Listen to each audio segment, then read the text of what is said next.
గంజాయి మత్తుకు అలవాటు చేసి ఆ తర్వాత యువతిని అత్యాచారం చేసిన ఘటన తిరుపతి జిల్లాలో కలకలం రేపింది.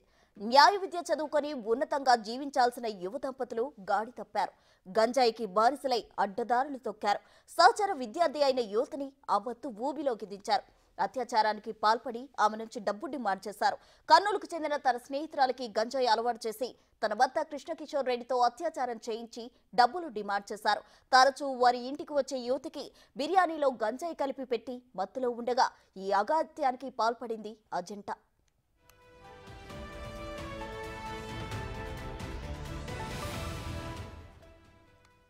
తిరుపతి జిల్లా బాకరాపేటకు చెందిన అతను ఎస్వీయు న్యాయ కళాశాలలో ఎల్ఎల్బి చివరి ఏడాది చదువుతున్నాడు.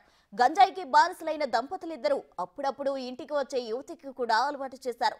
యువతి మైకంలో ఉన్నప్పుడు కృష్ణకిషోర్ రెడ్డి ఆమెపై అత్యాచారానికి పాల్పడ్డాడు.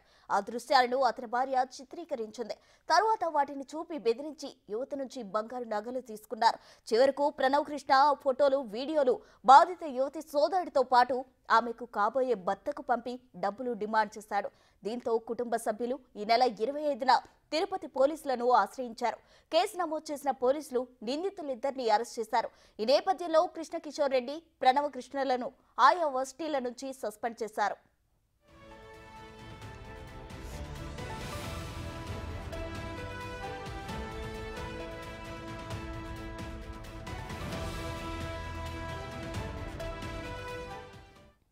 కృష్ణకిషోర్ రెడ్డికి చంద్రగిరిలో గంజాయి బ్యాచ్ తో సంబంధాలు ఉన్నట్లు గుర్తించారు పోలీసులు. బెంగళూరులో ఉన్నప్పుడు ఈ దంపతులు డ్రగ్స్ అలవాటు పడినట్లు తేలింది. ఇక భార్య భర్త ఇద్దరు గతంలో కూడా ఓ యువతిని మోసం చేసినట్లు తేల్చారు పోలీసులు.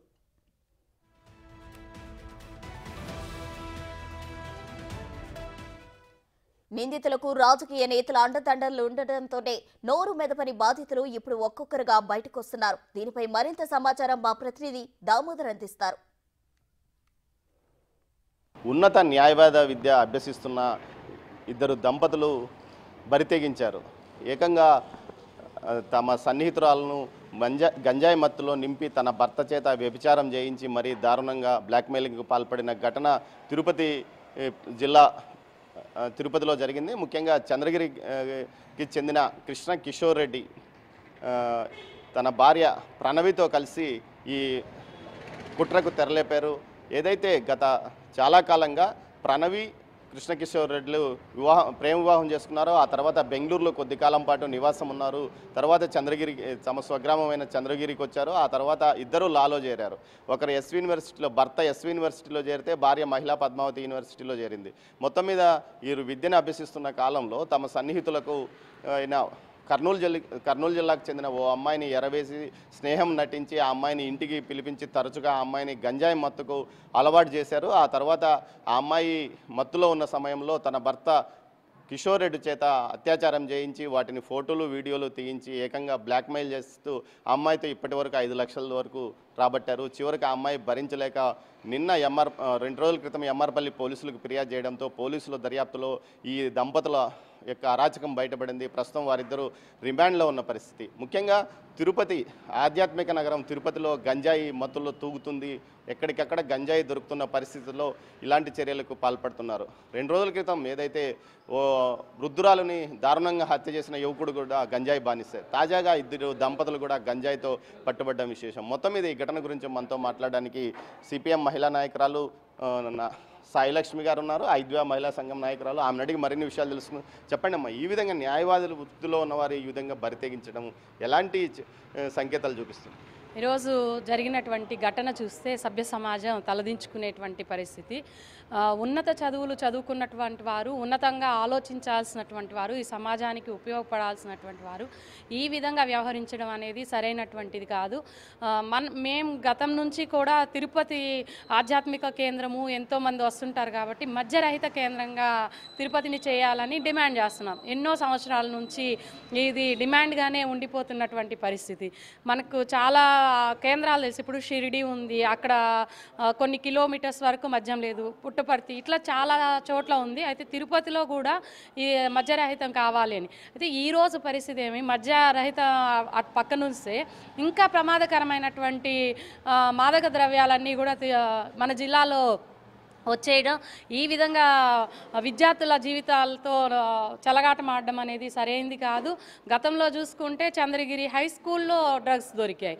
ఇప్పుడు చూసుకుంటే స్టూడెంట్స్ డ్రగ్స్కి అలవాటు చేస్తున్నారు. అంటే ఇది ఒక అంటే యూనివర్సిటీలోనే ఉంది అని చెప్పడానికి లేదు. స్కూల్ స్థాయి నుంచి కూడా ఉన్నత విద్యాస్థాయి వరకు ఇట్లాంటి జరుగుతూ ఉంది. దీని మీద అధికారులు ఏం చేస్తున్నారని చెప్పేసి ఈరోజు ప్రశ్నించాల్సినటువంటి అవసరం ఉంది.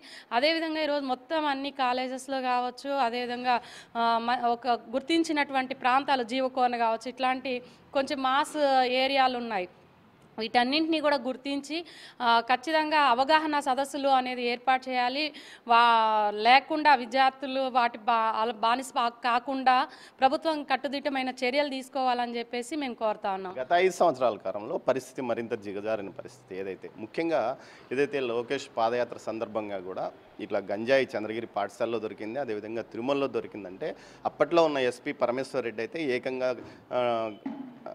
లోకేష్ను సూటిగా ప్రశ్నిస్తూ ఇలాంటి రాజకీయాలు చేయొద్దు అది ఇదని మాట్లాడాడు. కానీ ఇప్పుడు పరిస్థితి చూస్తుంటే ఏమనిపిస్తుంది మీకు? గత 5 సంవత్సరాల కాలంలో జరిగిన దారుణాలకే ఫలితమైన ఇది?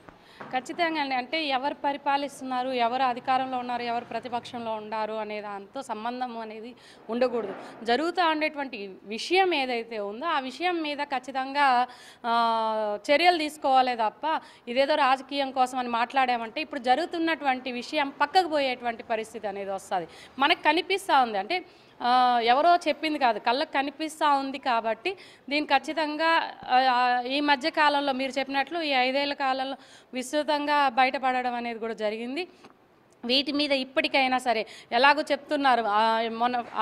ఫస్ట్ మన హోమ్ మినిస్టర్ గారు ఫస్ట్ ప్రెస్ మీట్ పెట్టి ఈ గంజాయి వీటిని మేము ఉపేక్షించేది లేదు, వీటి మీద ఖచ్చితంగా కట్టుదిట్టమైన చర్యలు తీసుకుంటామని చెప్పి ప్రెస్ మీట్ పెట్టారు. 8 గంటల పైన పిల్లలు ఎవరైనా సరే గుంపులుగా కనిపించినా వాళ్ళని మేము కౌన్సిలింగ్ ఇవ్వడం, వాళ్ళ మీద చర్యలు కూడా తీసుకుంటామని చెప్పారు. మరి అట్లా అంత చెప్పిన పరిస్థితి ఉన్నప్పటికీ ఇలాంటివి జరుగుతూ ఉన్నాయి. బాధితులు బయటకు రాలేకపోయారు. గత 5 సంవత్సరాల్లో మనం చూస్తే ఏ బాధితుడు బయటకు రాలేదు. ఈ మధ్య కాలంలో తరచుగా బాధితులు బయటకు వస్తున్నారు. తమను ఎవరు ఇబ్బంది పెట్టారు, తమ కుటుంబ సభ్యులను ఎవరు ఇబ్బంది పెట్టారని కూడా చెప్తున్న పరిస్థితి దీని అంతటికీ ఏమంటే మనం ఏం మాట్లాడుకున్నా 5 ఏళ్ళు ఇప్పుడు అని కాకుండా ఖచ్చితంగా ఇప్పుడు ఏదైతే ఈ డ్రగ్స్ ఉందో దీని మీద చర్యలు తీసుకోవాలని చెప్పేసి మేము కోరుతా ఉన్నాం. మేము మహిళా సంఘంగా అట్లనే విద్యార్థి సంఘాలు ఇట్లా ప్రజా సంఘాలని కలుపుకొని ఈ నెలలో మేము కార్యాచరణ కూడా రూపొందించుకుంటాం. ఆగస్టులో అన్ని కాలేజీల్లో కూడా ఈ డ్రగ్స్కి వ్యతిరేకంగా పిల్లల్లో అవేర్నెస్ తీసుకొచ్చేదానికి మేము ఏర్పాటు చేసుకుంటామని చెప్పి తెలియజేస్తున్నాం. మొత్తం మీద చూస్తే తిరుపతి నగరంలో గల్లీలో కూడా గంజాయి విచ్చలవిడిగా దొరికే పరిస్థితి. ఒకటి ట్రాన్స్పోర్ట్ సౌకర్యం ఎక్కువగా ఉండడం, ప్రతిరోజు 75,000 నుంచి 1,00,000 మంది పైగా బయట నుంచి వ్యక్తులు రావడంతో అందరినీ తనిఖీ చేయడానికి పోలీసులకు తగినంత సిబ్బంది లేకపోవడంతో పాటు విస్తృతంగా తనిఖీలు నిర్వహించకపోవడం, గతంలో ఏదైతే గత 5 సంవత్సరాల కాలంలో జరిగిన దందాలో కొంతమందిని పోలీసులు దగ్గరకు కూడా వెళ్ళలేకపోయిన పరిస్థితి ఏర్పడింది. ఈ పరిస్థితుల్లో తాజాగా బాధితులు బయటకు వస్తున్నారు, తమ వెదలను చెప్పుకుంటున్నారు. ముఖ్యంగా వీరికి సంబంధించి డీహాబిలిటేషన్ సెంటర్స్ను కూడా ఎక్కువగా పెంచుతున్నామని కూడా ప్రభుత్వం చెప్తుంది. అయితే ఇప్పటికైనా వేగంగా ఒక టీంని ఏర్పాటు చేసి ముఖ్యంగా గంజాయి నిరోధానికి పూర్తి స్థాయిలో పనిచేసే టీంని ఏర్పాటు చేసి అటు పాఠశాలలు విద్యా సంస్థల్లో పూర్తి స్థాయిలో అవేర్నెస్ కల్పించినప్పుడే ఈ మహమ్మారికి దూరంగా విద్యార్థులు కానీ యువకులు కానీ మిగతా వారంతా దూరంగా ఉండే పరిస్థితి ఏర్పడుతుంది. ఖచ్చితంగా ఈ చర్యను ఎంత తొందరగా తీసుకుంటే అంత తొందరగా యువత మేల్కొంటుంది, వారి భవిష్యత్తు బాగుంటుంది. మొత్తం మీద అయితే కృష్ణ కిషోర్ అది ఏదైతే ప్రణవి కిషోర్ దంపతులు చేసిన చర్యకు పూర్తి స్థాయిలో అధికారులు చర్యలు తీసుకున్నారు. ఇప్పటికే వారిద్దరిని అటు పద్మావతి మహిళా యూనివర్సిటీతో పాటు ఎస్వి యూనివర్సిటీ కూడా పూర్తిగా వారిని సస్పెండ్ చేస్తున్నామంటూ కూడా ప్రకటించిన నేపథ్యము.